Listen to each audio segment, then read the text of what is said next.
여기에 제55대 대한축구협회장 선거에 출마한 신문선 명지대학교 기록정보과학전문대학원 스포츠기록분석학과 초빙 교수가 파격적인 행보를 이어가며 화제입니다.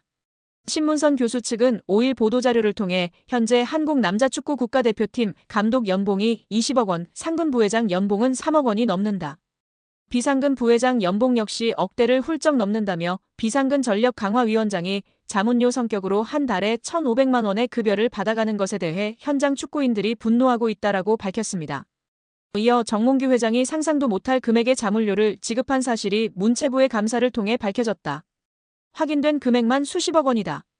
이 돈은 정몽규 회장의 개인 돈도 아니고 축구협회의 예산을 집행한 것이다라고 주장했습니다. 그러면서 비상임 이사들에게 지급한 돈을 꼼꼼히 따져보면 정몽규 회장 자신에 대한 충성도에 따라 차등 지급한 듯 싶다. 자신이 축구협회 이사였던 1990년대에는 회의비도 없었고 협회가 교통비 지급도 하지 않았다라며 당시 축구협회 이사로서 기술위원회, 상벌위원회, 여성분과위원회, 사업분과위원회 등 많은 분과위원회에 속해 회의도 많았지만 자문료의 명분으로 축구협회로부터 돈을 받아본 일이 단 한 차례도 없었다라고 꼬집었습니다. 신문선 교수는 자신이 협회장으로 당선된다면 비상임 이사들에 대한 비용 지급은 폐지할 것이라고 강조했습니다. 입장문을 통해 이와 같은 사실을 국민께 약속한 셈인데요.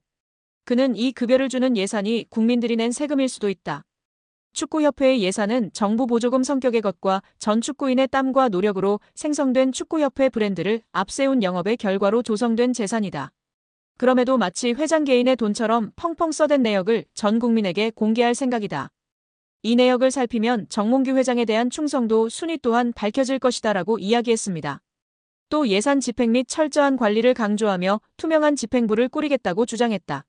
신문선 교수는 예산을 철저하게 필터링하고 타당한 금액으로 적절하게 사용할 것이다.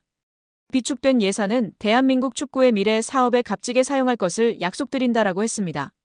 그는 축구협회에 대한 국민의 일반적 시각은 부정, 부패한 집단으로 보고 있다는 사실은 축구협회의 브랜드를 불량품으로 각인되게 한 정몽규 회장의 책임이다. 이는 스폰서십, 광고주 영입 등 영업수익 창출에서 큰 손실로 이어지고 정부와의 긴장 관계는 정부 지원금 문제에도 심각한 악영향을 줄 것이다라고 짚었습니다. 끝으로 지난 아시안컵을 치르는 과정에서 성적 부진과 각종 외유 등의 문제로 지휘봉을 내려놓은 위르겐 클린스만 감독의 이름을 언급했는데요. 신문선 후보는 회장이 되면 클린스만에게 지급한 위약금 금액을 공개하겠다. 정부 감사를 통해 클린스만 전 감독의 계약은 정몽규 회장이 독단적으로 행사한 직권 남용이 밝혀졌기 때문에 구상권 청구도 검토하고 있다라고 목소리를 높였습니다. 여기에 허정무 전 축구 국가대표팀 감독이 내년 1월 8일로 예정된 대한축구협회장 선거의 불공정 파행 가능성을 제기했습니다.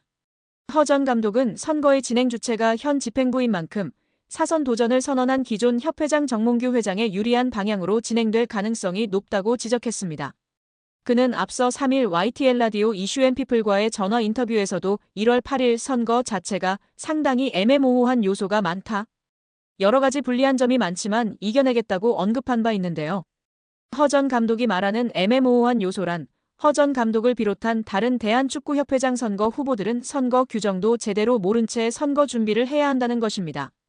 지난 11월 12일 축구협회 이사회는 대한축구협회장 선거관리 규정을 개정했습니다. 개정된 규정에 대해선 일부 내용만 보도됐고 아직 전문이 공개되지 않았습니다. 하지만 축구협회는 11월 29일 이미 시도축구협회, 전국연맹, 프로 1부 리그 담당자들 대상으로 공문을 보내 대한축구협회장 선거 진행을 위한 개인정보의 수집, 이용 및 제3자 제공에 관한 동의서 제출을 요청했습니다. 이는 선거인단 구성을 위한 명단 제출 요구에 해당하는데요. 허 전 감독은 이러한 요청 공문의 발송자가 선거관리위원장이 아닌 대한축구협회장이라는 점부터가 문제라고 지적했습니다. 허 전 감독에 따르면 기존 축구협회 선거관리 규정에는 시도축구협회, 전국연맹, 프로 1부 리그 등 대의원 단체에서 선거인단의 5배수를 추천하게 되어 있었습니다. 그러나 이번 공문에서 대한축구협회는 선거인단 개인정보 수집 대상으로 정관 제32조에서 정한 대의원, 그리고 정관 제10조 제1항 제1호에서 정한 각 단체의 임원 전체를 언급했습니다. 협회는 12월 9일 오후 6시까지 위에 언급한 대의원 및 임원에 해당하는 대상 전체의 개인정보 수집 이용 동의서 작성 및 제출을 요청했습니다. 허 전 감독은 이는 대의원 단체의 추천 없이 협회에서 직접 5배수의 선거인단 후보를 구성하고 여기서 선거인단을 뽑으려는 의도가 아닌가 싶다며 정몽규 회장을 제외한 다른 후보들은 선거 규정도 모른 채 선거 준비를 해야 하는 아주 불공정한 상황이다라고 일침을 가했습니다. 또 협회는 하루빨리 11월 12일 개정된 선거관리 규정 전문을 공개하고 개정된 내용의 공정성 여부는 면밀히 따져봐야 할 것이라고 촉구했습니다.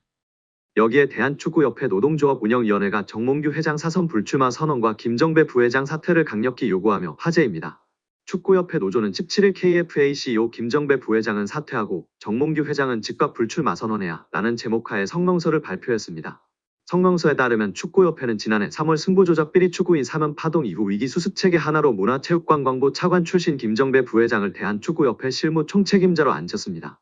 김 부회장이 오면서 축구인 출신들이 원천적으로 배제됐습니다. 협회 조직에서 축구인 출신과 비출신 간의 견제와 균형이 무너졌고 각종 논란의 불씨가 됐습니다.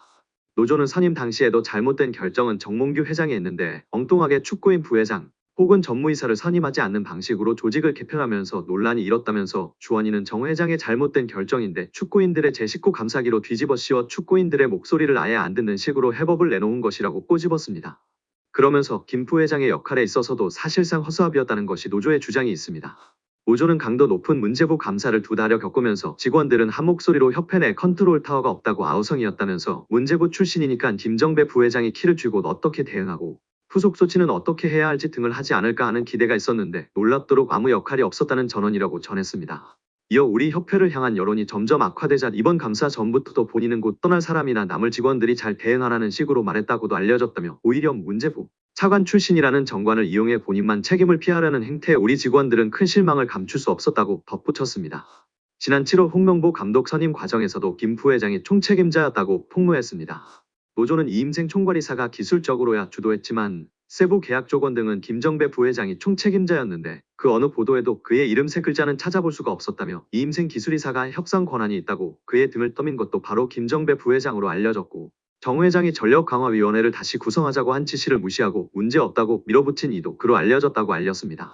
아울러 그런 사람을 부회장에 앉힌 정몽규 회장의 인사 실패는 결코 가볍다 볼 수 없다며 김정배 부회장은 축구팬과 축구인들에게 석고대죄하고 즉각 사퇴하고 정몽규 회장의 불출마 선언이 한국 축구 정상화의 첫걸음임을 잊지 말아야 할 것이라고 강력 경고했습니다.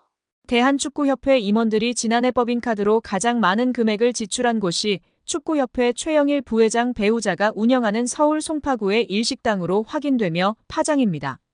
더불어민주당 강유정 의원실이 대한체육회 스포츠 지원 포털 시스템을 통해 확보한 2023년 축구협회 임원 14인의 법인카드 사용 내용을 분석한 결과 법인카드로 가장 큰 금액을 사용한 식당은 364만 5천 원이 결제된 서울 송파구의 S식당이었습니다. S식당은 최 부회장 부인인 강모 씨가 운영하는 일식당인데 축구협회가 지난해 법인카드를 사용한 총 867곳 가운데 총액 기준 제일 높은 액수가 결제됐습니다. 이 일식당은 축구협회 사무실과 거리가 있는데도 지출한 금액은 가장 컸습니다. 임원들은 S식당에서 총 20회 법인카드로 결제했는데 이는 택시비나 카페 이용 등을 제외하면 건수로도 가장 많았습니다. 서울 종로구의 한 한식당과 함께 공동 1위였는데요. 1건당 18만 2,250원을 결제했습니다. 이를 두고 축구협회 공금을 최 부회장의 배우자 식당에 몰아준 것 아니냐는 지적이 나왔습니다. 최 부회장 배우자는 이와 관련 작년에는 최 부회장과 결혼한 사이가 아니었고 서로 호감을 갖는 정도의 사이였다. 올해 2월 15일 결혼식 없이 혼인신고만 했다며 무엇보다 남편을 제외한 대한축구협회 임원들은 아는 사이가 아니다라고 했습니다. 이게 더 웃긴데요. 썸녀에게 호감을 사기 위해 몰아주기 했다는 게 더욱 분명한 사실이 되었습니다. 축구협회는 2017년 9월 법인카드를 사적으로 유용해 당시 조중현 축구협회 회장과 이회택 부회장 등 전현직 임직원 12명이 경찰에 입건되는 일이 있었습니다. 당시 조사 결과 축구협회 임직원들은 골프장과 유흥주점, 노래방 등에서 법인카드를 사용했습니다. 이번 최 부회장 사례처럼 가족과 지인 식당에서 법인카드를 사용했다는 논란도 있었습니다. 축구협회는 앞서 법인카드 사용 내역을 밝히라는 대한체육회 감사 지적에 사용 내역 없음이라고 공시한 것으로 드러나 비판을 받은 바 있는데요. 이후 법인카드 사용 내역을 공개하라는 요구가 번지자 대한체육회 스포츠 지원 포털에 지난해 법인카드 사용 내역을 공시했습니다. 강유정 의원은 축구협회의 고질병이었던 법인카드 오남용이 재발했다며 정몽규 회장 체제의 축구협회는 능력도 도덕성도 없음이 증명됐다고 비판했습니다.